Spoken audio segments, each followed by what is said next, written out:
नमस्कार बच्चों। मैं आपको क्लास 9th का सामाजिक ज्ञान का इतिहास का अध्याय 2 लेके आया हूँ, जिसका नाम है यूरोप में समाजवाद एवं रूसी क्रांति। और मेरा नाम राजीव राघव है, ठीक है। और चैनल का नाम है राजीव विद स्टडी, जैसा आप लोगों में देख रहे हैं। मेरे चैनल को सब्सक्राइब कीजिए और अधिक से अधिक वीडियो पाने के लिए आप चैनल को सब्सक्राइब कीजिए, लाइक कीजिए और शेयर कीजिए, ठीक है। जिन बच्चों ने सब्सक्राइब का बटन नहीं दबाया है वो सब्सक्राइब का बटन दबाएं, ठीक है। पहले सब्सक्राइब बटन दबाइए। ओके, अब मैं अपना चैप्टर शुरू करता हूँ और उसको ध्यान से सुनिए, ठीक है।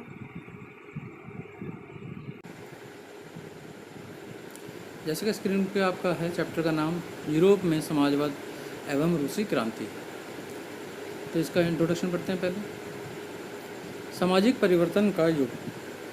पिछले अध्याय में आपने फ्रांसीसी क्रांति के बाद यूरोप में फैलते जा रहे स्वतंत्रता और समानता के शक्तिशाली विचारों के बारे में पढ़ा। फ्रांसीसी क्रांति ने सामाजिक संरचना के क्षेत्र में आमूल परिवर्तन की संभावनाओं का सूत्रपात कर दिया था। जैसा कि आप पढ़ चुके हैं, 18वीं सदी से पहले फ्रांस का समाज मोटे तौर पर एस्टेट्स और श्रेणियों में बटा हुआ था। समाज की आर्थिक और सामाजिक सत्ता पर कुलीन वर्ग और चर्च का नियंत्रण था, लेकिन क्रांति के बाद इस संरचना को बदलना संभव दिखाई देने लगा। यूरोप और एशिया सहित दुनिया के बहुत सारे हिस्सों में व्यक्तिगत अधिकारों के स्वरूप और सामाजिक सत्ता पर किसका नियंत्रण हो, इस पर चर्चा छिड़ गई। भारत में भी राजा राम मोहन राय और डेरोजियो ने फ्रांसीसी क्रांति के महत्व का उल्लेख किया। और भी बहुत सारे लोग क्रांति पश्चात यूरोप की स्थितियों के बारे में चल रही बहस में कूद पड़े। आगे चलकर उपनिवेशों में घटी घटनाओं ने भी इन विचारों को एक नया रूप प्रदान करने में योगदान दिया। मगर यूरोप में भी सभी लोग आमूल समाज परिवर्तन के पक्ष में नहीं थे। इस सवाल पर सबकी अलग अलग राय थी। बहुत सारे लोग बदलाव के लिए तो तैयार थे, लेकिन वह चाहते थे कि यह बदलाव धीरे धीरे हो। एक खेमा मानता था कि समाज का आमूल पुनर्गठन जरूरी है। कुछ रूढ़िवादी अर्थात कंजर्वेटिव्स थे, तो कुछ उदारवादी अर्थात लिबरल्स या आमूल परिवर्तनवादी अर्थात रेडिकल समाधानों के पक्ष में थे।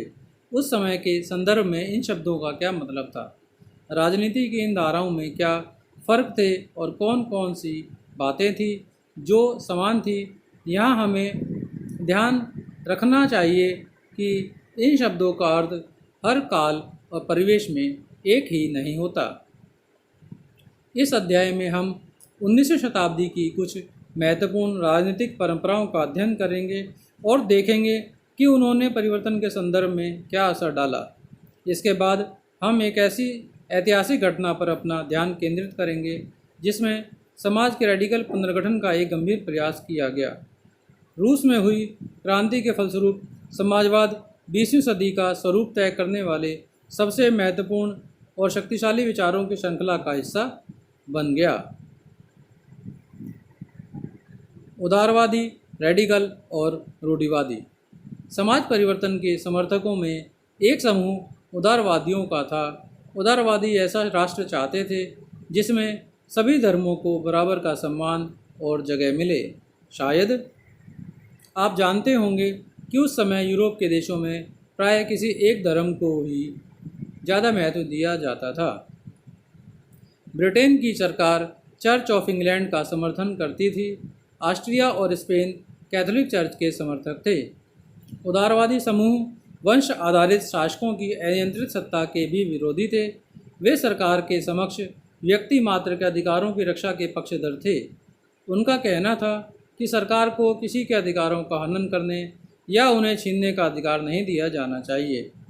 यह समूह प्रतिनिधित्व पर आधारित एक ऐसी निर्वाचित सरकार के पक्ष में था जो शासकों और अफसरों के प्रभाव से मुक्त और सुप्रशिक्षित न्यायपालिका द्वारा स्थापित किए गए कानूनों के अनुसार शासन कार्य चलाए।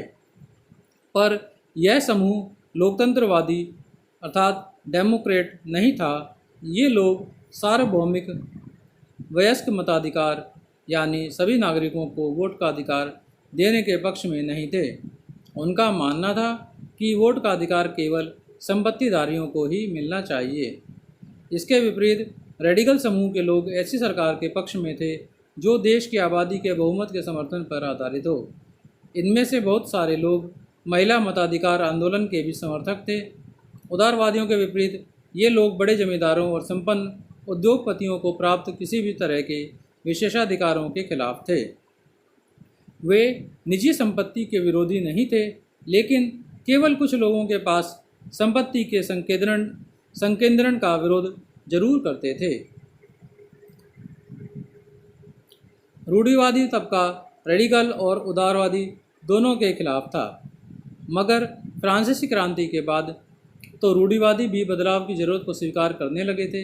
पुराने समय में यानी 18वीं शताब्दी में रूढ़िवादी आमतौर पर परिवर्तन के विचारों का विरोध करते थे, लेकिन 19वीं सदी तक आते आते वे भी मानने लगे थे कि कुछ परिवर्तन आवश्यक हो गया है, परंतु वह चाहते थे कि अतीत का सम्मान किया जाए, अर्थात अतीत को पूरी तरह ठुकराया ना जाए और बदलाव की प्रक्रिया धीमी हो।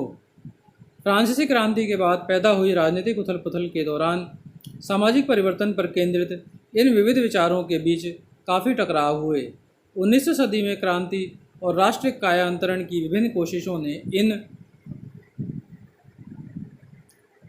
सभी राजनीतिक धाराओं की सीमाओं और संभावनाओं को स्पष्ट कर दिया। औद्योगिक समाज और सामाजिक परिवर्तन, ये राजनीतिक रुझान एक नए युग का द्योतक थे। यह दौर गहन सामाजिक एवं आर्थिक बदलावों का था। यह ऐसा समय था जब नए शहर बस रहे थे, नए नए औद्योगिक क्षेत्र विकसित हो रहे थे, रेलवे का काफ़ी विस्तार हो चुका था और औद्योगिक क्रांति संपन्न हो चुकी थी। औद्योगिकीकरण ने औरतों, आदमियों और बच्चों सबको कारखानों में ला दिया। काम के घंटे यानी पाली बहुत लंबी होती थी और मजदूरी बहुत कम थी। बेरोजगारी आम समस्या थी। औद्योगिक वस्तुओं की मांग में गिरावट आ जाने पर तो बेरोजगारी और बढ़ जाती थी। शहर तेज़ी से बसते और फैलते जा रहे थे, इसलिए आवास और साफ सफाई का काम भी मुश्किल होता जा रहा था। उदारवादी और रेडिकल दोनों ही इन समस्याओं का हल खोजने की कोशिश कर रहे थे। लगभग सभी उद्योग व्यक्तिगत स्वामित्व में थे। बहुत सारे रेडिकल और उदारवादियों के पास भी काफ़ी संपत्ति थी और उनके यहाँ बहुत सारे लोग नौकरी करते थे। उन्होंने व्यापार या औद्योगिक व्यवसायों के जरिए धन दौलत इकट्ठा की थी, इसलिए वे चाहते थे कि इस तरह के प्रयासों को ज़्यादा से ज़्यादा बढ़ावा दिया जाए। उन्हें लगता था कि अगर मजदूर स्वस्थ हों और नागरिक पढ़े लिखे हों तो इस व्यवस्था का भरपूर लाभ लिया जा सकता है। ये लोग जन्मजात मिलने वाले विशेषाधिकारों के विरुद्ध थे। व्यक्तिगत प्रयास, श्रम और उद्यमशीलता में उनका गहरा विश्वास था। उनकी मान्यता थी कि यदि हरेक को व्यक्तिगत स्वतंत्रता दी जाए, गरीबों को रोजगार मिले और जिनके पास पूंजी है उन्हें बिना रोक टोक काम करने का मौका दिया जाए, तो समाज तरक्की कर सकता है। इसी कारण 19वीं सदी के शुरुआती दशकों में समाज परिवर्तन के इच्छुक बहुत सारे कामकाजी स्त्री पुरुष उदारवादी और रेडिकल समूहों व पार्टियों के इर्द गिर्द गोलबंद हो गए थे। यूरोप में 1815 में जिस तरह की सरकारें बनी, उनसे छुटकारा पाने के लिए कुछ राष्ट्रवादी, उदारवादी और रेडिकल आंदोलनकारी क्रांति के पक्ष में थे। फ्रांस, इटली, जर्मनी और रूस में ऐसे लोग क्रांतिकारी हो गए और राजाओं के तख्ता पलट का प्रयास करने लगे। राष्ट्रवादी कार्यकर्ता क्रांति के जरिए ऐसे राष्ट्रों की स्थापना करना चाहते थे जिनमें सभी नागरिकों को समान अधिकार प्राप्त हों। 1815 के बाद इटली के राष्ट्रवादी गिसेप्पे मैजिनी ने यही लक्ष्य प्राप्त करने के लिए अपने समर्थकों के साथ मिलकर राजा के खिलाफ साजिश रची थी।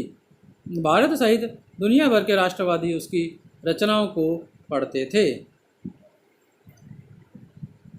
यूरोप में समाजवाद का आना। समाजवाद के पुनर्गठन की संभवतः सबसे दूरगामी दृष्टि प्रदान करने वाली विचारधारा समाजवाद ही थी। 19वीं सदी के मध्य तक यूरोप में समाजवाद एक जाना पहचाना विचार था। उसकी तरफ बहुत सारे लोगों का ध्यान आकर्षित हो रहा था। समाजवादी निजी संपत्ति के विरोधी थे, यानी वे संपत्ति पर निजी स्वामित्व को सही नहीं मानते थे। उनका कहना था कि संपत्ति के निजी स्वामित्व की व्यवस्था ही सारी समस्याओं की जड़ है। वे ऐसा क्यों मानते थे? उनका तर्क था कि बहुत सारे लोगों के पास संपत्ति तो है जिससे दूसरों को रोजगार भी मिलता है, लेकिन समस्या यह है कि संपत्तिधारी व्यक्ति को सिर्फ अपने फ़ायदे से ही मतलब रहता है। वह उनके बारे में नहीं सोचता जो उसकी संपत्ति को उत्पादनशील बनाते हैं। इसलिए उसकी संपत्ति को उत्पादनशील बनाते हैं। इसलिए अगर संपत्ति पर किसी एक व्यक्ति के बजाय पूरे समाज का नियंत्रण हो तो साझा सामाजिक हितों पर ज़्यादा अच्छी तरह ध्यान दिया जा सकता है। समाजवादी इस तरह का बदलाव चाहते थे और इसके लिए उन्होंने बड़े पैमाने पर अभियान चलाया। कोई समाज संपत्ति के बिना कैसे चल सकता है? समाजवादी समाज का आधार क्या होगा? समाजवादियों के पास भविष्य की एक बिल्कुल भिन्न दृष्टि थी। कुछ समाजवादियों को कोऑपरेटिव यानी सामूहिक उद्यम के विचार में दिलचस्पी थी। इंग्लैंड के जाने माने उद्योगपति रॉबर्ट ओवेन, जिनका 1771 से 1858 का समय है, ने इंडियाना अमेरिका में नया समन्वय अर्थात न्यू हार्मनी के नाम से एक नए तरह के समुदाय की रचना का प्रयास किया। कुछ समाजवादी मानते थे कि केवल व्यक्तिगत पहलकदमी से बहुत बड़े सामूहिक खेत नहीं बनाए जा सकते। वह चाहते थे कि सरकार अपनी तरफ से सामूहिक खेती को बढ़ावा दे। उदाहरण के लिए फ्रांस में लुई ब्लॉक 1813 से 1882 जिनका समय है, चाहते थे कि सरकार पूंजीवादी उद्यमों की जगह सामूहिक उद्यमों को बढ़ावा दे। कोऑपरेटिव ऐसे लोगों के समूह थे जो मिलकर चीज़ें बनाते थे और मुनाफे को प्रत्येक सदस्य द्वारा किए गए काम के हिसाब से आपस में बांट लेते थे। कार्ल मार्क्स 1818 से 1882 का कार्यकाल और फ्रेडरिक एंगल्स 1820 से 1895 ने इस दिशा में कई नए तर्क पेश किए। मार्क्स का विचार था कि औद्योगिक समाज पूंजीवादी समाज है। फैक्ट्रियों में लगी पूंजी पर पूंजीपतियों का स्वामित्व है और पूंजीपतियों का मुनाफा मजदूरों की मेहनत से पैदा होता है। मार्क्स का निष्कर्ष था कि जब तक निजी पूंजीपति इसी तरह मुनाफे का संचय करते जाएंगे तब तक मजदूरों की स्थिति में सुधार नहीं हो सकता। अपनी स्थिति में सुधार लाने के लिए मजदूरों को पूंजीवाद व निजी संपत्ति पर आधारित शासन को उखाड़ फेंकना होगा। मार्क्स का विश्वास था कि खुद को पूंजीवादी शोषण से मुक्त कराने के लिए मजदूरों को एक अत्यंत भिन्न किस्म का समाज बनाना होगा जिसमें सारी संपत्ति पर पूरे समाज का यानी सामाजिक नियंत्रण और स्वामित्व रहेगा। उन्होंने भविष्य के इस समाज को साम्यवादी अर्थात कम्युनिस्ट समाज का नाम दिया। मार्क्स को विश्वास था कि पूंजीपतियों के साथ होने वाले संघर्ष में जीत अंततः मजदूरों की ही होगी। उनकी राय में कम्युनिस्ट समाज ही भविष्य का समाज होगा। समाजवाद के लिए समर्थन। 1870 का दशक आते आते समाजवादी विचार पूरे यूरोप में फैल चुके थे। अपने प्रयासों में समन्वय लाने के लिए समाजवादियों ने द्वितीय इंटरनेशनल के नाम से एक अंतर्राष्ट्रीय संस्था भी बना ली थी। इंग्लैंड और जर्मनी के मजदूरों ने अपने जीवन व कार्यस्थितियों में सुधार लाने के लिए संगठन बनाना शुरू कर दिया था। संकट के समय अपने सदस्यों को मदद पहुंचाने के लिए इन संगठनों ने पोस्ट स्थापित किए और काम के घंटों में कमी तथा मताधिकार के लिए आवाज़ उठाना शुरू कर दिया। जर्मनी में सोशल डेमोक्रेटिक पार्टी SPD के साथ इन संगठनों के काफ़ी गहरे रिश्ते थे और संसदीय चुनावों में वे पार्टी की मदद भी करते थे। 1905 तक ब्रिटेन के समाजवादियों और ट्रेड यूनियन आंदोलनकारियों ने लेबर पार्टी के नाम से अपनी एक अलग पार्टी बना ली थी। फ्रांस में भी सोशलिस्ट पार्टी के नाम से ऐसी ही एक पार्टी का गठन किया गया, लेकिन 1914 तक यूरोप में समाजवादी कहीं भी सरकार बनाने में कामयाब नहीं हो पाए। संसदीय राजनीति में उनके प्रतिनिधि बड़ी संख्या में जीतते रहे। उन्होंने कानून बनवाने में भी अहम भूमिका निभाई, मगर सरकारों में रूढ़िवादियों, उदारवादियों और रेडिकलों का ही दबदबा बना रहा।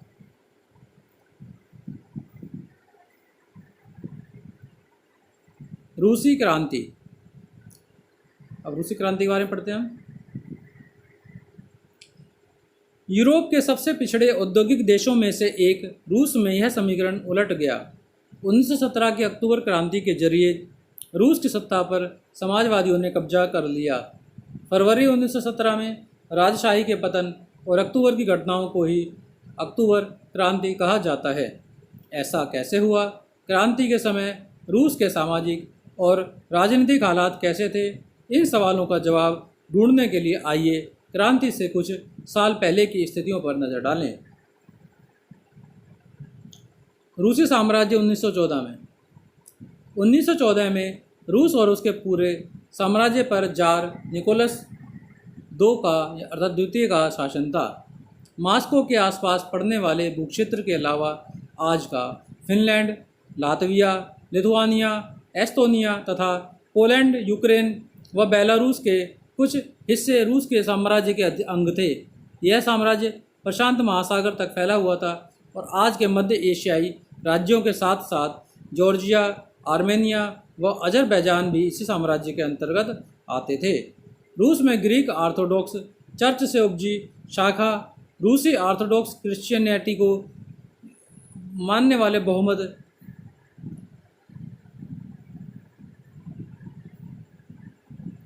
में थे, लेकिन इस साम्राज्य के तहत रहने वालों में कैथोलिक, प्रोटेस्टेंट, मुस्लिम और बौद्ध भी शामिल थे।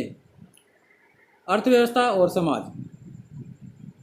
20वीं सदी की शुरुआत में रूस की आबादी का एक बहुत बड़ा हिस्सा खेतीबाड़ी से जुड़ा हुआ था।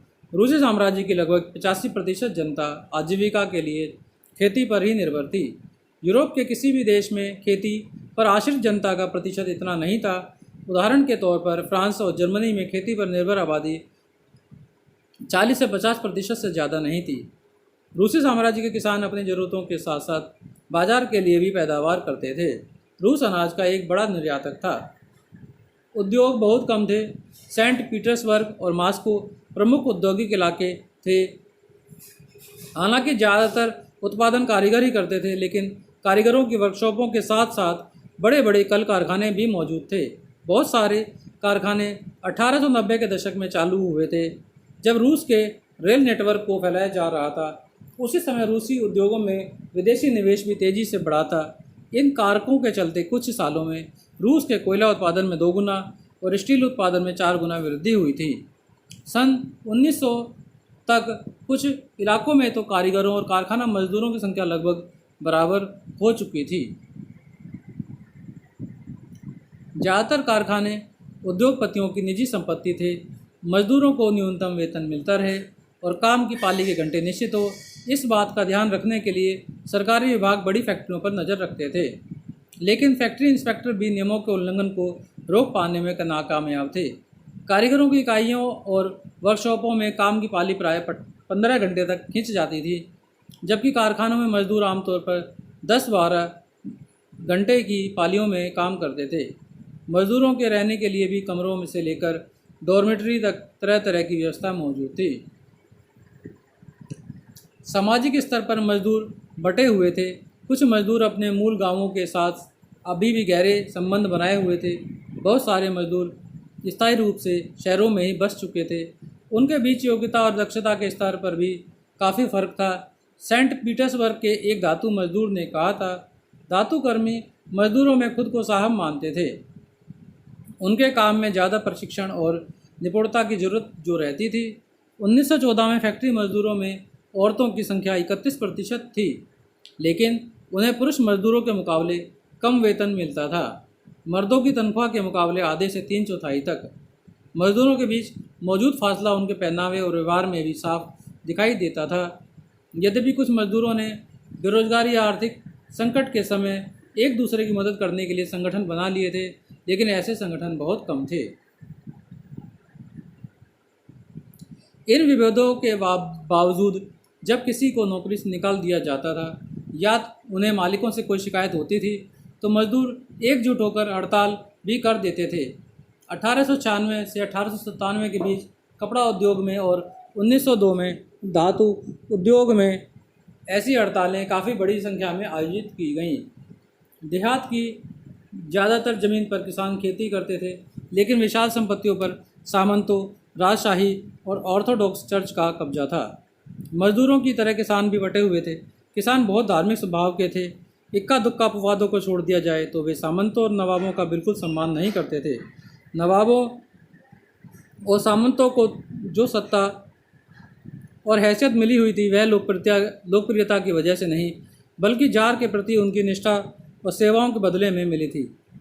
यहाँ की स्थिति फ्रांस जैसी नहीं थी। मिसाल के तौर पर फ्रांसीसी क्रांति के दौरान ब्रिटेनी के किसान न केवल नवाबों का सम्मान करते थे, बल्कि उन्होंने नवाबों को बचाने के लिए बाकायदा लड़ाइयाँ भी लड़ीं। इसके विपरीत रूस के किसान चाहते थे कि नवाबों की ज़मीन छीनकर किसानों के बीच बांट दी जाए। बहुधा वे लगान भी नहीं चुकाते थे। कई जगह तो जमींदारों की हत्या भी की जा चुकी थी। 1902 में दक्षिणी रूस में ऐसी घटनाएं बड़े पैमाने पर घटीं। 1905 में तो पूरे रूस में ऐसी घटनाएं घटने लगीं। रूसी किसान यूरोप के बाकी किसानों के मुकाबले एक और लिहाज से भी भिन्न थे। यहाँ के किसान समय समय पर सारी ज़मीन को अपने कम्यून अर्थात मीर को सौंप देते थे और फिर कम्यून ही प्रत्येक परिवार की ज़रूरत के हिसाब से किसानों को ज़मीन बांटता था। रूस में समाजवाद 1914 से पहले रूस में सभी राजनीतिक पार्टियां गैर कानूनी थी। मार्क्स के विचारों को मानने वाले समाजवादियों ने 1898 में Russian social democratic workers party अर्थात रूसी सामाजिक लोकतांत्रिक श्रमिक पार्टी का गठन किया था। सरकारी आतंक के कारण इस पार्टी को गैर कानूनी संगठन के रूप में काम करना पड़ता था। इस पार्टी का एक अखबार निकलता था। उसने मजदूरों को संगठित किया था और हड़ताल आदि कार्यक्रम आयोजित किए थे। कुछ रूसी समाजवादियों को लगता था कि रूसी किसान जिस तरह समय समय पर ज़मीन बांटते हैं उससे पता चलता है कि वह स्वाभाविक रूप से समाजवादी भावना वाले लोग हैं। इसी आधार पर उनका मानना था कि रूस में मजदूर नहीं बल्कि किसान ही क्रांति की मुख्य शक्ति बनेंगे। वे क्रांति का नेतृत्व करेंगे और रूस बाकी देशों के मुकाबले ज़्यादा जल्दी समाजवादी देश बन जाएगा। 19वीं सदी के आखिर में रूस के ग्रामीण इलाकों में समाजवादी काफ़ी सक्रिय थे। सन 1900 में उन्होंने सोशलिस्ट रेवोल्यूशनरी पार्टी समाजवादी क्रांतिकारी पार्टी का गठन कर लिया। इस पार्टी ने किसानों के अधिकारों के लिए संघर्ष किया और मांग की कि सामंतों के कब्जे वाली ज़मीन फ़ौरन किसानों को सौंपी जाए। किसानों के सवाल पर सामाजिक लोकतंत्रवादी सोशल डेमोक्रेट्स खेमा समाजवादी क्रांतिकारियों से सहमत नहीं था। लेनिन का मानना था कि किसानों में एकजुटता नहीं है, वे बटे हुए हैं। कुछ किसान गरीब थे तो कुछ अमीर, कुछ मजदूरी करते थे तो कुछ पूंजीपति थे जो नौकरों से खेती करवाते थे। इन आपसी विभेदों के चलते वे सभी समाजवादी आंदोलन का हिस्सा नहीं हो सकते थे। सामाजिक रणनीति के सवाल पर पार्टी में गहरे मतभेद थे। व्लादिमीर लेनिन जो कि बोल्शेविक खेमे का मुखिया था, वे सोचते थे कि जार जो कि वहाँ का राजा था, शासित रूस जैसे दमनकारी समाज में पार्टी अत्यंत अनुशासित होनी चाहिए। अपने सदस्यों की संख्या व स्तर पर उसका पूरा नियंत्रण होना चाहिए। दूसरा खेमा मेंशेविक था जो मानता था कि पार्टी में सभी को सदस्यता दी जानी चाहिए। उथल पुथल का समय 1905 की क्रांति। रूस एक निरंकुश राजशाही था। अन्य यूरोपीय शासकों के विपरीत 20वीं सदी के शुरुआत में भी जार राष्ट्रीय संसद के अधीन नहीं था। उदारवादियों ने इस स्थिति को ख़त्म करने के लिए बड़े पैमाने पर मुहिम चलाई। 1905 की क्रांति के दौरान उन्होंने संविधान की रचना के लिए सोशल डेमोक्रेट और समाजवादी क्रांतिकारियों को साथ लेकर किसानों और मजदूरों के बीच काफ़ी काम किया। रूसी साम्राज्य के तहत उन्हें राष्ट्रवादियों जैसे पोलैंड में और इस्लाम के आधुनिकीकरण के समर्थक जदीदियों मुस्लिम बौद्ध इलाकों में काफ़ी समर्थन मिला। रूसी मजदूरों के लिए 1904 का साल बहुत बुरा रहा। ज़रूरी चीज़ों की कीमतें इतनी तेज़ी से बढ़ी कि वास्तविक वेतन में 20% तक की गिरावट आ गई। उसी समय मजदूर संगठनों की सदस्यता में भी तेज़ी से वृद्धि हुई। जब 1904 में ही गठित की गई असेंबली ऑफ रशियन वर्कर्स रूसी श्रमिक सभा के 4 सदस्यों को प्यूतिलोव आयरन वर्क्स में उनकी नौकरी से हटा दिया गया, तो तो मजदूरों ने आंदोलन छेड़ने का ऐलान कर दिया। अगले दिन कुछ दिनों के भीतर सेंट पीटर्सबर्ग के 1,10,000 से ज़्यादा मजदूर काम के घंटे घटाकर 8 घंटे किए जाने, वेतन में वृद्धि और कार्य स्थितियों में सुधार की मांग करते हुए हड़ताल पर चले गए। इसी दौरान जब पादरी गैपोन के नेतृत्व में मजदूरों का एक जुलूस विंटर पैलेस यानी जार का महल के सामने पहुंचा, तो पुलिस और कोसैक्स ने मजदूरों पर हमला बोल दिया। इस घटना में 100 से ज़्यादा मजदूर मारे गए और लगभग 300 घायल हुए। इतिहास में इस घटना को खूनी रविवार के नाम से याद किया जाता है। 1905 की क्रांति की शुरुआत इसी घटना से हुई थी। सारे देश में हड़तालें होने लगीं। जब नागरिक स्वतंत्रता के अभाव का विरोध करते हुए विद्यार्थी अपनी कक्षाओं को बहिष्कार करने लगे, तो विश्वविद्यालय भी बंद कर दिए गए। वकीलों, डॉक्टरों, इंजीनियरों और अन्य मध्यवर्गीय कामगारों ने संविधान सभा के गठन की मांग करते हुए यूनियन ऑफ यूनियंस की स्थापना कर दी। 1905 की क्रांति के दौरान जार ने एक निर्वाचित परामर्शदाता संसद या ड्यूमा के गठन पर अपनी सहमति दे दी। क्रांति के समय कुछ दिन तक फैक्ट्री मजदूरों की बहुत सारी ट्रेड यूनियनें और फैक्ट्री कमेटियां भी अस्तित्व में रहीं। 1905 के बाद ऐसी ज़्यादातर कमेटियां और यूनियनें अनधिकृत रूप से काम करने लगीं, क्योंकि उन्हें गैरकानूनी घोषित कर दिया गया था। राजनीतिक गतिविधियों पर भारी पाबंदियां लगा दी गईं। जार ने पहली ड्यूमा को मात्र 75 दिन के भीतर और पुनर्निर्वाचित दूसरी ड्यूमा को 3 महीने के भीतर बर्खास्त कर दिया। वह किसी तरह की जवाबदेही या अपनी सत्ता पर किसी तरह का अंकुश नहीं चाहता था। उसने मतदान कानूनों में फेरबदल करके तीसरी ड्यूमा में रूढ़िवादी राजनेताओं को भर डाला। उदारवादी और क्रांतिकारियों को बाहर रखा गया। पहला विश्व युद्ध और रूसी साम्राज्य। 1914 में 2 यूरोपीय गठबंधनों के बीच युद्ध छिड़ गया। एक खेमे में जर्मनी, ऑस्ट्रिया और तुर्की केंद्रीय शक्तियाँ थीं, तो दूसरे खेमे में फ्रांस, ब्रिटेन व रूस, बाद में इटली और रोमानिया भी इस खेमे में शामिल हो गए थे। इन सभी देशों के पास विशाल वैश्विक साम्राज्य थे, इसलिए यूरोप के साथ साथ वह युद्ध यूरोप के बाहर भी फैल गया। इस युद्ध को पहला विश्व युद्ध कहा जाता है। इस युद्ध को शुरू में रूसियों का काफ़ी समर्थन मिला। जनता ने जार का साथ दिया, लेकिन जैसे जैसे युद्ध लंबा खिंचता गया, जार ने ड्यूमा में मौजूद मुख्य पार्टियों से सलाह लेना छोड़ दिया। उसके प्रति जन समर्थन कम होने लगा। जर्मनी विरोधी भावनाएं दिनों दिन बलवती होने लगीं। जर्मनी विरोधी भावनाओं के कारण ही लोगों ने सेंट पीटर्सबर्ग का नाम बदलकर पेत्रोग्राद रख दिया, क्योंकि सेंट पीटर्सबर्ग जर्मन नाम था।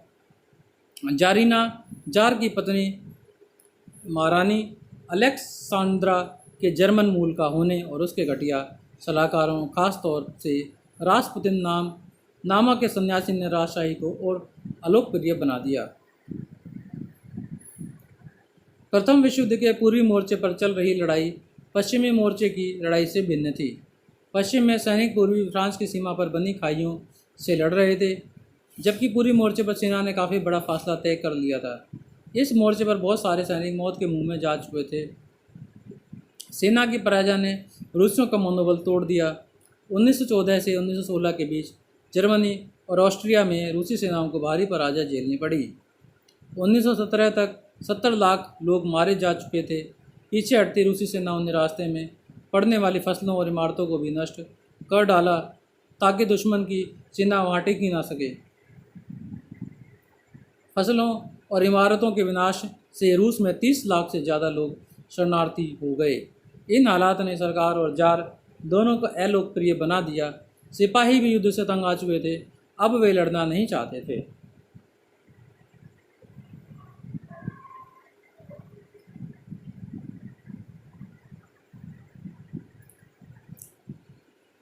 युद्ध से उद्योगों पर भी बुरा असर पड़ा। रूस के अपने उद्योग तो वैसे भी बहुत कम थे, अब तो बाहर से मिलने वाली आपूर्ति भी बंद हो गई, क्योंकि बाल्टिक समुद्र में जिस रास्ते से विदेशी औद्योगिक सामान आते थे, उस पर जर्मनी का कब्जा हो चुका था। यूरोप के बाकी देशों के मुकाबले रूस के औद्योगिकरण उपकरण ज़्यादा तेज़ी से बेकार होने लगे। 1916 तक रेलवे लाइनें टूटने लगीं। अच्छी सेहत वाले मर्दों को युद्ध में झोंक दिया गया। देश भर में मजदूरों की कमी पड़ने लगी और ज़रूरी सामान बनाने वाली छोटी छोटी वर्कशॉप ठप होने लगीं। ज़्यादातर अनाज सैनिकों का पेट भरने के लिए मोर्चे पर भेजा जाने लगा। शहरों में रहने वालों के लिए रोटी और आटे की किल्लत पैदा हो गई। 1916 की सर्दियों में रोटी की दुकानों पर अक्सर दंगे होने लगे।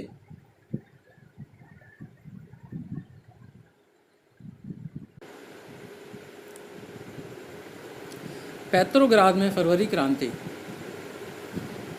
सन 1917 की सर्दियों में राजधानी पेट्रोग्राद की हालत बहुत ख़राब थी। ऐसा लगता था मानो जनता में मौजूद भिन्नताओं को ध्यान में रखकर ही शहर की बनावट तय की गई थी। मजदूरों की क्वार्टर और कारखाने नेवा नदी के दाएं तट पर बने थे। बाएं किनारे पर फैशनेबल इलाके, विंटर पैलेस और सरकारी इमारतें थीं। जिस महल में ड्यूमा की बैठक होती थी वह भी इसी तरफ था। फरवरी में मजदूरों के इलाके में खाद्य पदार्थों की भारी कमी पैदा हो गई। उस साल ठंड भी कुछ ज़्यादा पड़ी थी। भीषण कोहरा और बर्फबारी हुई थी। संसदीय प्रतिनिधि चाहते थे कि निर्वाचित सरकार बची रहे, इसलिए वह जार द्वारा ड्यूमा को भंग करने के लिए की जा रही कोशिशों का विरोध कर रहे थे। 22 फरवरी को दाएं तट पर स्थित एक फैक्ट्री में तालाबंदी घोषित कर दी गई। अगले दिन इस फैक्ट्री के मजदूरों के समर्थन में 50 फैक्ट्रियों के मजदूरों ने भी हड़ताल का ऐलान कर दिया। बहुत सारे कारखानों में हड़ताल का नेतृत्व औरतें कर रही थीं। इसी दिन को बाद में अंतर्राष्ट्रीय महिला दिवस का नाम दिया गया। आंदोलनकारी जनता बस्ती पार करके राजधानी के बीचों बीच नेवस्की प्रोस्पेक्ट तक आ गई। इस समय तक कोई राजनीतिक पार्टी आंदोलन को सक्रिय रूप से संगठित और संचालित नहीं कर रही थी। जब फैशनेबल रिहायशी इलाकों और सरकारी इमारतों को मजदूरों ने घेर लिया तो सरकार ने कर्फ्यू लगा दिया। शाम तक प्रदर्शनकारी तितर-बितर हो गए, लेकिन 24 और 25 तारीख को वह फिर इकट्ठा होने लगे। सरकार ने उन पर नज़र रखने के लिए घुड़सवार सैनिकों और पुलिस को तैनात कर दिया। रविवार 25 फरवरी को सरकार ने ड्यूमा को बर्खास्त कर दिया। सरकार के इस फैसले के खिलाफ राजनीतिज्ञ बयान देने लगे। 26 तारीख को प्रदर्शनकारी बहुत बड़ी संख्या में बाएं तट के इलाके में इकट्ठा हो गए। 27 को उन्होंने पुलिस मुख्यालयों पर हमला करके उन्हें तहस नहस कर दिया। रोटी, तनख्वाह, काम के घंटों में कमी और लोकतांत्रिक अधिकारों के पक्ष में नारे लगाते असंख्य लोग सड़कों पर जमा हो गए। सरकार ने स्थिति पर नियंत्रण कायम करने के लिए एक बार फिर घुड़सवार सैनिकों को तैनात कर दिया, लेकिन घुड़सवार सैनिकों की टुकड़ियों ने प्रदर्शनकारियों पर गोली चलाने से इनकार कर दिया। गुस्साए सिपाहियों ने एक रेजिमेंट की बैरक में अपने ही एक अफसर पर गोली चला दी।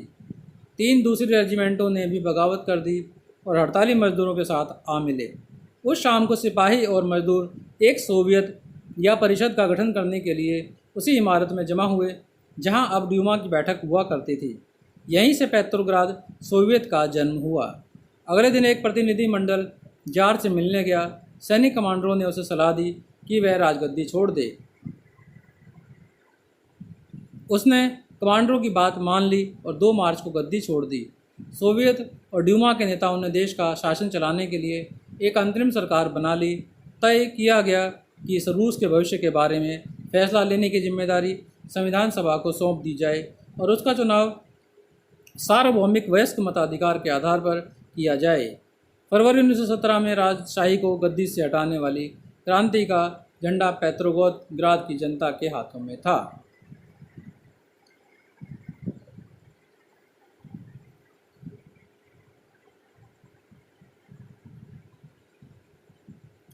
फरवरी क्रांति में महिला कामगार अक्सर अपने पुरुष सहकर्मियों को प्रेरित करती रहती थीं। लॉरेंज टेलीफोन फैक्ट्री में मार्फा वासिलेवा ने लगभग अकेले ही एक सफल हड़ताल को अंजाम दिया था। उसी दिन सुबह को महिला दिवस के समारोह के मौके पर महिला कामगारों ने पुरुष कामगारों को लाल पट्टियाँ बांधी थी।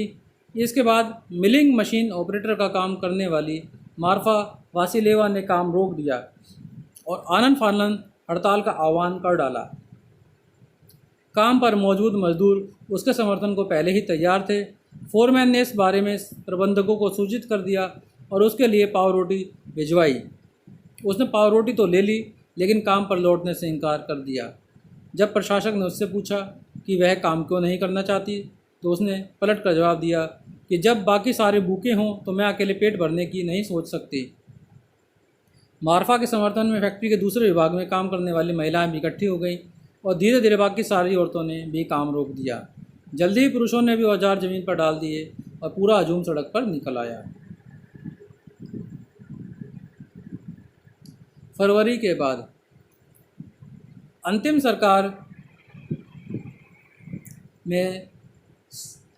सरकार में सैनिक अधिकारी, भूस्वामी और उद्योगपति प्रभावशाली थे। उनमें उदारवादी और समाजवादी जल्दी से जल्दी निर्वाचित सरकार का गठन चाहते थे। जनसभा करने और संगठन बनाने पर लगी पाबंदी हटा ली गई। हालांकि निर्वाचन का तरीका सब जगह एक जैसा नहीं था, लेकिन पेट्रोग्राद सोवियत की तर्ज पर सब जगह सोवियतें बना ली गईं।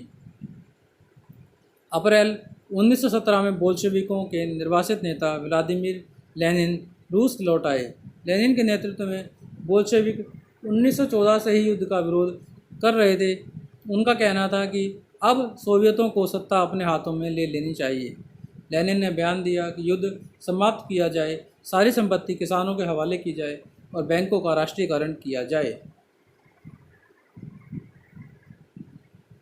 इन 3 मांगों को लेनिन की अप्रैल थीसिस के नाम से जाना जाता है। उन्होंने ये भी सुझाव दिया कि अब अपने रेडिकल उद्देश्यों को स्पष्ट करने के लिए बोल्शेविक पार्टी का नाम कम्युनिस्ट पार्टी रख दिया जाए। बोल्शेविक पार्टी के ज़्यादातर लोगों को अप्रैल थीसिस के बारे में सुनकर काफ़ी हैरानी हुई। उन्हें लगता था कि अभी समाजवादी क्रांति के लिए सही वक्त नहीं आया है, इसलिए फ़िलहाल अंतरिम सरकार को ही समर्थन दिया जाना चाहिए। लेकिन अगले कुछ महीनों की घटनाओं ने उनकी सोच बदल दी। गर्मियों में मजदूर आंदोलन और फैल गया। औद्योगिक इलाकों में फैक्ट्री कमेटियां बनाई गईं। इन कमेटियों के माध्यम से मजदूर फैक्ट्री चलाने के मालिकों के तौर तरीकों पर सवाल खड़ा करने लगे। ट्रेड यूनियनों की तादाद बढ़ने लगी। सेना में सिपाहियों की समितियां बनने लगीं। जून में लगभग 500 सोवियतों ने अखिल रूसी सोवियत कांग्रेस ने अपने प्रतिनिधि भेजे।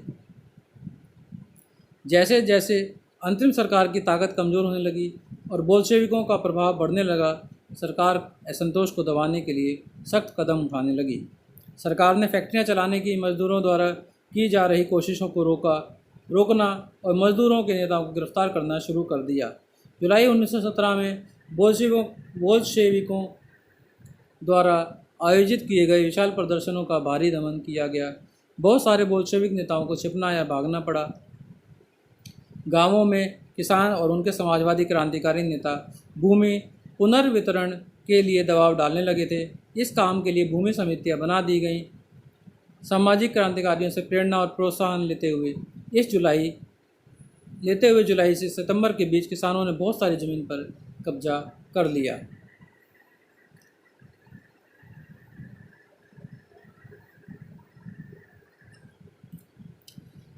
अक्टूबर 1917 की क्रांति। जैसे जैसे अंतरिम सरकार और बोल्शेविकों के बीच टकराव बढ़ता गया, लेनिन को अंतरिम सरकार द्वारा तानाशाही थोप देने की आशंका दिखाई देने लगी। सितंबर में उन्होंने सरकार के खिलाफ विद्रोह के बारे में चर्चा शुरू कर दी। सेना और फैक्ट्री सोवियतों में मौजूद बोल्शेविकों को इकट्ठा किया गया। 16 अक्टूबर 1917 को लेनिन ने पेट्रोग्राद सोवियत और बोल्शेविक पार्टी को सत्ता पर कब्जा करने के लिए राजी कर लिया। सत्ता पर कब्जे के लिए लियान ट्रोट्स्की के नेतृत्व में सोवियत की ओर से एक सैनिक क्रांतिकारी समिति का गठन किया गया। इस बात का खुलासा नहीं किया गया कि योजना को किस दिन लागू किया जाएगा। 24 अक्टूबर को विद्रोह शुरू हो गया। संकट की आशंका को देखते हुए प्रधानमंत्री केरेंस्की सैनिक टुकड़ियों को इकट्ठा करने शहर से बाहर चले गए। तड़के ही सरकार के वफादार सैनिकों ने 2 बोल्शेविक अखबारों के दफ्तरों पर घेरा डाल दिया। टेलीफोन और टेलीग्राफ दफ्तरों पर नियंत्रण प्राप्त करने और विंटर पैलेस की रक्षा करने के लिए सरकार समर्थक सैनिकों को रवाना कर दिया गया। पलक झपकते क्रांतिकारी समिति ने भी अपने समर्थकों को आदेश दे दिया कि सरकारी कार्यालयों पर कब्जा कर लें और मंत्रियों को गिरफ्तार कर लें। उसी दिन अरोरा नामक युद्धपोत ने विंटर पैलेस पर बमबारी शुरू कर दी। अन्य युद्धपोतों ने नेवा के रास्ते से आगे बढ़ते हुए विभिन्न सैनिक ठिकानों को अपने नियंत्रण में ले लिया। शाम ढलते ढलते पूरा शहर क्रांतिकारी समिति के नियंत्रण में आ चुका था और मंत्रियों ने आत्मसमर्पण कर दिया था। पेट्रोग्राद में अखिल रूसी सोवियत कांग्रेस की बैठक हुई, जिसमें बहुमत ने बोल्शेविकों की कार्रवाई का समर्थन किया। अन्य शहरों में भी बगावतें होने लगीं। दोनों तरफ से जमकर गोलीबारी हुई, खास तौर से मॉस्को में, लेकिन दिसंबर तक मॉस्को पेट्रोग्राद इलाके पर बोल्शेविकों का नियंत्रण स्थापित हो चुका था।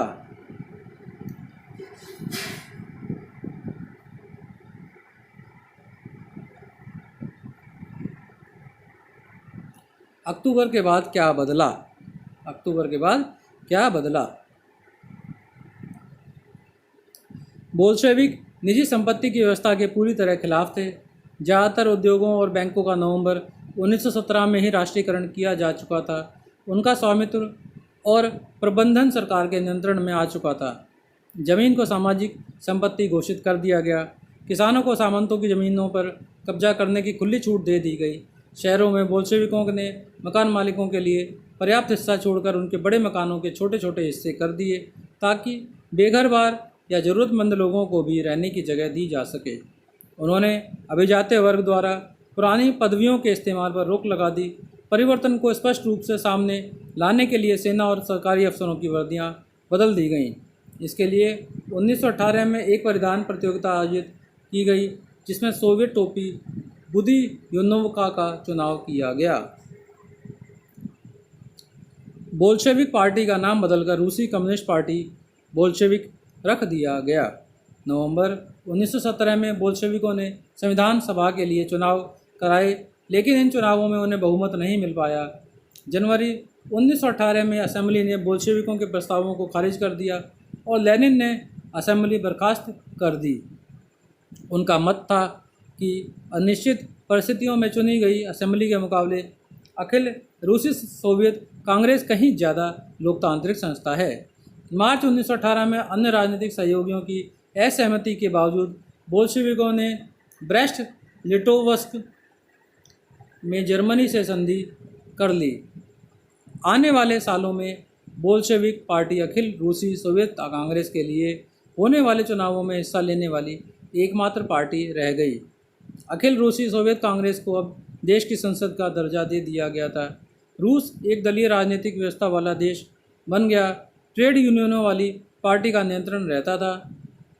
गुप्तचर पुलिस, जिसे पहले चेका और बाद में ओजीपीयू तथा एनकेवीडी का नाम दिया गया,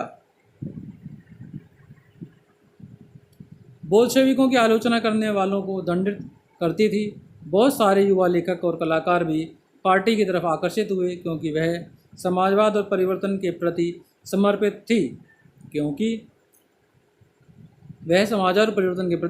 थी। अक्टूबर 1917 के बाद ऐसे कलाकारों और लेखकों ने कला और वास्तुशिल्प के क्षेत्र में नए प्रयोग शुरू किए, लेकिन पार्टी द्वारा थोपी गई सेंसरशिप के कारण बहुत सारे लोगों का पार्टी से मोह भंग भी होने लगा था।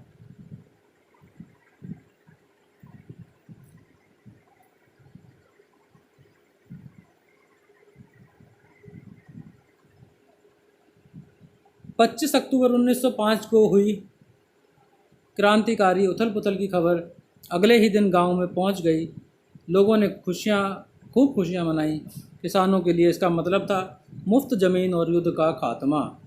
जिस दिन खबर मिली उसी दिन जमींदार की हवेली लूट ली गई, उसके खेत कब्जे में ले लिए गए और उसके विशालकाय बाग के पेड़ काटकर सारी लकड़ी किसानों के बीच बांट दी गई। उसकी सारी इमारतें तोड़ दी गईं और उसकी ज़मीन किसानों के बीच बांट दी गई, जो एक नई सोवियत ज़िंदगी को जीने को तैयार थे।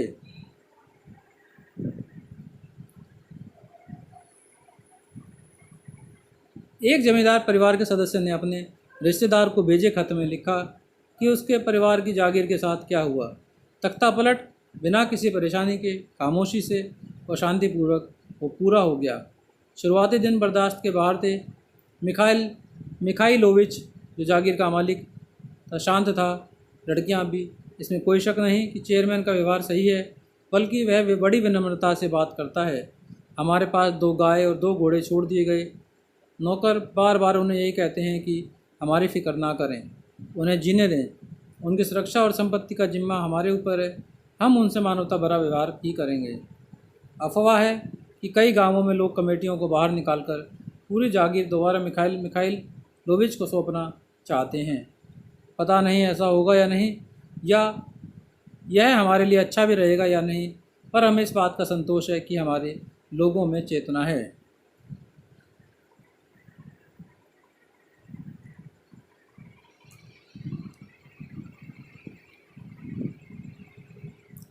गृह युद्ध। जब बोल्शेविकों ने जमीन के पुनर्वितरण का आदेश दिया तो रूसी सेना टूटने लगी। ज़्यादातर सिपाही किसान थे, वे भूमि पुनर्वितरण के लिए घर लौटना चाहते थे, इसलिए सेना छोड़कर जाने लगे। गैर बोल्शेविक समाजवादियों, उदारवादियों और राजशाही के समर्थकों ने बोल्शेविक विद्रोह की निंदा की। उनके नेता दक्षिणी रूस में इकट्ठा होकर बोल्शेविकों से लड़ने के लिए टुकड़ियाँ संगठित करने लगे। 1918 और 1919 में रूसी साम्राज्य के ज़्यादातर हिस्सों पर सामाजिक क्रांतिकारियों यानी ग्रीन्स और जार समर्थकों अर्थात वाइट्स का नियंत्रण रहा। उन्हें फ्रांसीसी, अमेरिकी, ब्रिटिश और जापानी टुकड़ियों का भी समर्थन मिल रहा था। ये सभी शक्तियां रूस में समाजवाद को फलते फूलते नहीं देखना चाहती थीं। इन टुकड़ियों और बोल्शेविकों के बीच चले गृह युद्ध के दौरान लूटमार, डकैती और भुखमरी जैसी समस्याएं बड़े पैमाने पर फैल गईं। वाइट्स में जो निजी संपत्ति के हिमायती थे, उन्होंने ज़मीन पर कब्जा करने वाले किसानों के खिलाफ काफ़ी सख्त रवैया अपनाया। उनकी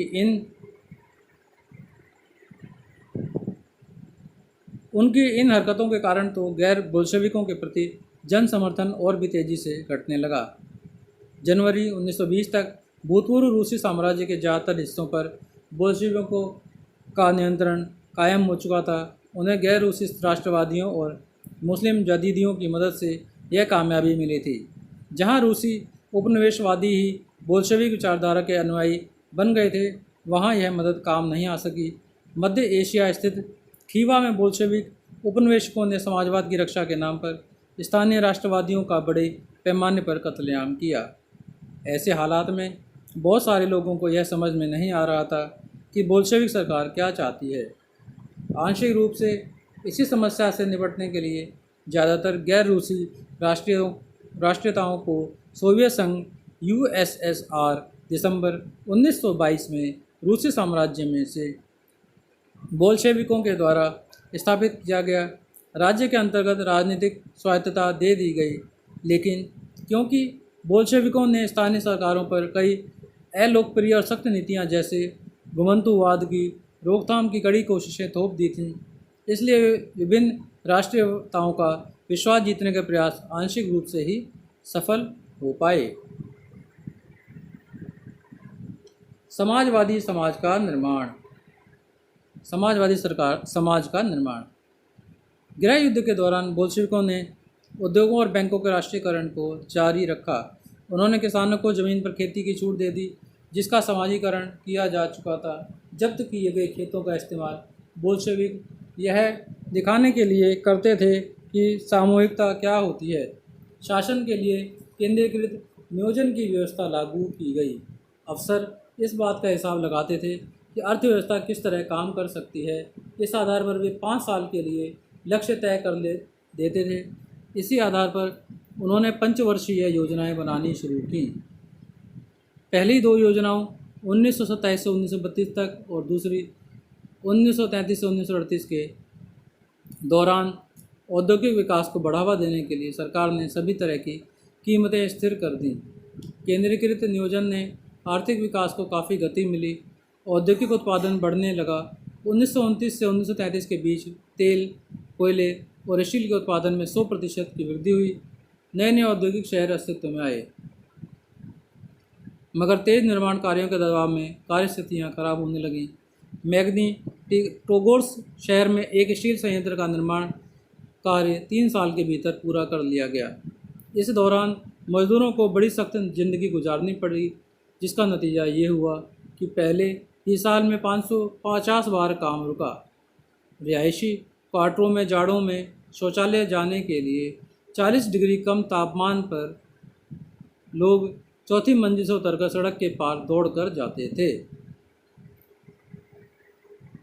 एक विस्तारित शिक्षा व्यवस्था विकसित की गई और फैक्ट्री कामगारों व एवं किसानों को विश्वविद्यालयों में दाखिला दिलाने के लिए खास इंतजाम किए गए।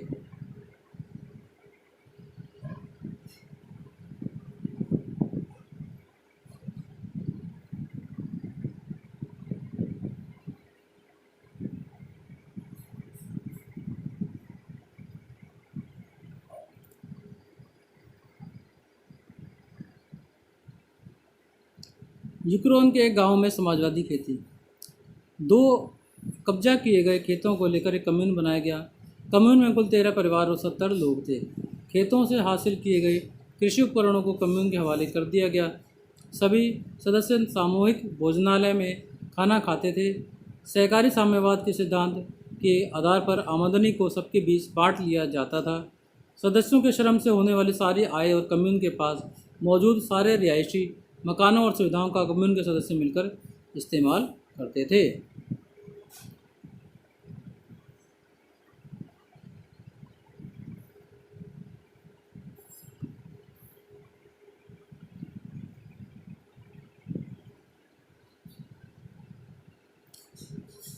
इससे 1930 के दशक में सोवियत रूस के एक स्कूल में बच्चे पढ़ रहे हैं और बच्चे यहाँ पे सोवियत अर्थव्यवस्था का अध्ययन कर रहे हैं।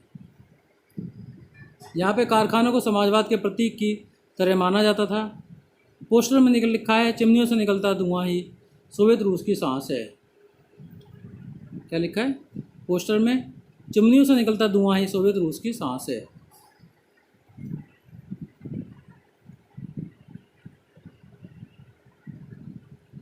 महिला कामगारों के बच्चों के लिए फैक्ट्रियों में बालवाड़ियाँ खोल दी गईं। सस्ती स्वास्थ्य सेवा उपलब्ध कराई गई। मजदूरों के लिए आदर्श रिहायशी मकान बनाए गए। लेकिन इन सारी कोशिशों के नतीजे सभी जगह एक जैसे नहीं रहे, क्योंकि सरकारी संसाधन सीमित थे। स्टालिनवाद और सामूहिकीकरण। नियोजित अर्थव्यवस्था का शुरुआती दौर खेती के सामूहिकीकरण से पैदा हुई तबाही से जुड़ा हुआ था। 1927-28 के आसपास रूस के शहरों में अनाज का भारी संकट पैदा हो गया था। सरकार ने अनाज की कीमत तय कर दी थी। उससे ज़्यादा कीमत पर कोई अनाज नहीं बेच सकता था। लेकिन किसान उस कीमत पर सरकार को अनाज बेचने के लिए तैयार नहीं थे। लेनिन के बाद पार्टी की कमान संभाल रहे स्टालिन ने स्थिति से निपटने के लिए कई कड़े कदम उठाए। उन्हें लगता था कि अमीर किसान और व्यापारी कीमत बढ़ने की उम्मीद में अनाज नहीं बेच रहे हैं। स्थिति पर काबू पाने के लिए सट्टेबाजी पर अंकुश लगाना और व्यापारियों के पास जमा अनाज को जब्त करना जरूरी था। 1928 में पार्टी के सदस्यों ने अनाज उत्पादक इलाकों का दौरा किया। उन्होंने किसानों से जबरन अनाज खरीदा और कुलकों के ठिकानों पर छापे मारे। रूस में संपन्न किसानों को कुलक कहा जाता था। जब इसके बाद भी अनाज की कमी बनी रही तो खेतों के सामूहिकीकरण का फैसला लिया गया। इस फैसले के पक्ष में एक तर्क यह दिया गया कि अनाज की कमी इसलिए है क्योंकि खेत बहुत छोटे छोटे हैं। 1917 के बाद ज़मीन किसानों को सौंप दी गई थी। फलस्वरूप ज़्यादातर किसानों के पास छोटे खेत थे जिनका आधुनिकीकरण नहीं किया जा सकता था। आधुनिक खेत विकसित करने और उन पर मशीनों की सहायता से औद्योगिक खेती करने के लिए कुलकों का सफाया करना, किसानों से ज़मीन छीनना और राज्य नियंत्रित यानी सरकारी नियंत्रण वाले विशालकाय खेत बनाना जरूरी माना गया। इसी के बाद स्टालिन का सामूहिकीकरण कार्यक्रम शुरू हुआ। 1929 से पार्टी ने सभी किसानों को सामूहिक खेतों कोल खोज जिन्हें कहा जाता था में काम करने का आदेश जारी कर दिया।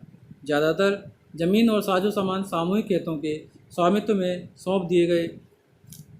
सभी किसान सामूहिक खेतों पर काम करते थे और कोल खोज के मुनाफे को सभी किसानों के बीच बांट दिया जाता था। इस फैसले से गुस्साए किसानों ने सरकार का विरोध किया और वे अपने जानवरों को ख़त्म करने लगे। 1929 से 1931 के बीच मवेशियों की संख्या में 1/3 कमी आ गई। सामूहिकीकरण का विरोध करने वालों को सख्त एक विरोध करने वालों को सख्त सजा दी जाती थी। बहुत सारे लोगों को निर्वासन या देश निकाला दे दिया गया। सामूहिकीकरण का विरोध करने वाले किसानों का कहना था कि वे ना तो अमीर हैं और ना ही समाजवाद के विरोधी हैं, वे बस विभिन्न कारणों से सामूहिक खेतों पर काम नहीं करना चाहते थे। स्टालिन सरकार ने सीमित स्तर पर के स्वतंत्र किसानी की व्यवस्था भी जारी रहने दी, लेकिन ऐसे किसानों को कोई खास मदद नहीं दी जाती थी। सामूहिकीकरण के बावजूद उत्पादन में नाटकीय वृद्धि नहीं हुई, बल्कि 1930 से 33 की खराब फसल के बाद तो सोवियत इतिहास का सबसे बड़ा अकाल पड़ा, जिसमें 40 लाख से ज़्यादा लोग मारे गए। पार्टी में भी बहुत सारे लोग नियोजित अर्थव्यवस्था के अंतर्गत औद्योगिक उत्पादन में पैदा हो रहे भ्रम और सामूहिकीकरण के परिणामों की आलोचना करने लगे थे। स्टालिन और उनके सहयोगियों ने ऐसे आलोचकों पर समाजवाद के खिलाफ साजिश रचने का आरोप लगाया। देश भर में बहुत सारे लोगों पर इसी तरह के आरोप लगाए गए और 1939 तक आते आते 20 लाख से ज़्यादा लोगों को या तो जेलों में या श्रम शिविरों में भेज दिया गया था। ज़्यादातर लोगों ने ऐसा कोई अपराध नहीं किया था, लेकिन उनकी सुनने वाला कोई नहीं था। बहुत सारे लोगों को यातनाएं दे देकर उनसे इस आशय के बयान लिखवा लिए गए कि उन्होंने समाजवाद के विरुद्ध साजिश में हिस्सा लिया है और इसी आधार पर उन्हें मार दिया गया। इनमें कई प्रतिभावान पेशेवर लोग भी थे।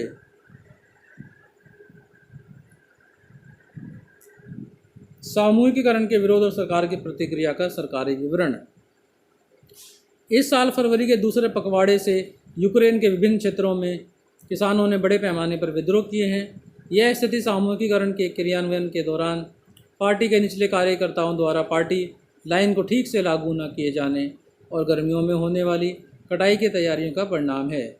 बहुत थोड़े से समय में उपरोक्त क्षेत्रों में चल रही गतिविधियां आसपास के इलाकों में फैल गई हैं। सबसे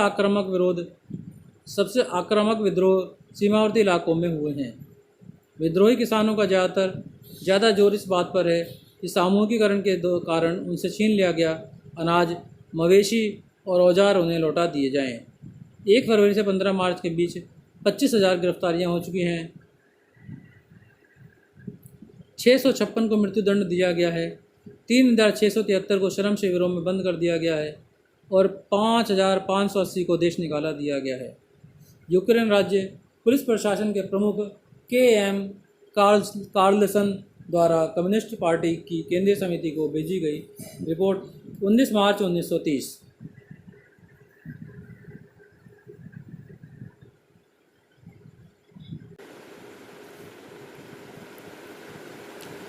रूसी क्रांति और सोवियत संघ का वैश्विक प्रभाव। रूसी क्रांति और सोवियत संघ का वैश्विक प्रभाव। बोल्शेविकों ने जिस तरह सत्ता पर कब्जा किया था और जिस तरह उन्होंने शासन चलाया, उसके बारे में यूरोप की समाजवादी पार्टियां बहुत सहमत नहीं थीं। लेकिन मेहनतकशों के राज्य की स्थापना की संभावना ने दुनिया भर के लोगों में एक नई उम्मीद जगा दी थी।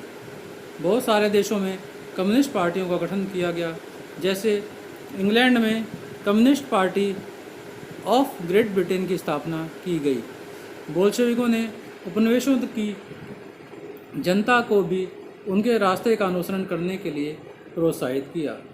सोवियत संघ के अलावा भी बहुत सारे देशों के प्रतिनिधियों ने conference of the people of the east और बोल्शेविकों द्वारा बनाए गए कॉमिंटर्न बोल्शेविक समर्थक समाजवादी पार्टियों का अंतर्राष्ट्रीय महासंघ में हिस्सा लिया था। कुछ विदेशियों को सोवियत संघ की communist university of the workers of the east में शिक्षा दी गई। जब दूसरा विश्व युद्ध शुरू हुआ, तब तक सोवियत संघ की वजह से समाजवाद को एक वैश्विक पहचान और हैसियत मिल चुकी थी, लेकिन 50 के दशक तक देश के भीतर भी लोग यह समझने लगे थे कि सोवियत संघ की शासन शैली रूसी क्रांति के आदर्शों के अनुरूप नहीं है। विश्व समाजवादी आंदोलन में भी इस बात को मान लिया गया था कि सोवियत संघ में सब कुछ ठीक ठाक नहीं चल रहा है। एक पिछड़ा हुआ देश महाशक्ति बन चुका था। उसके उद्योग और खेती विकसित हो चुके थे और गरीबों को भोजन मिल रहा था, लेकिन वहाँ के नागरिकों को कई तरह की आवश्यक स्वतंत्रता नहीं दी जा रही थी और विकास परियोजनाओं को दमनकारी नीतियों के बल पर लागू किया गया था। 20वीं सदी के अंत तक एक समाजवादी देश के रूप में अंतर्राष्ट्रीय स्तर पर सोवियत संघ की प्रतिष्ठा काफ़ी कम रह गई थी। हालांकि वहाँ के लोग अभी भी समाजवाद के आदर्शों का सम्मान करते थे, लेकिन सभी देशों में समाजवाद के बारे में विविध प्रकार से व्यापक पुनर्विचार किया गया।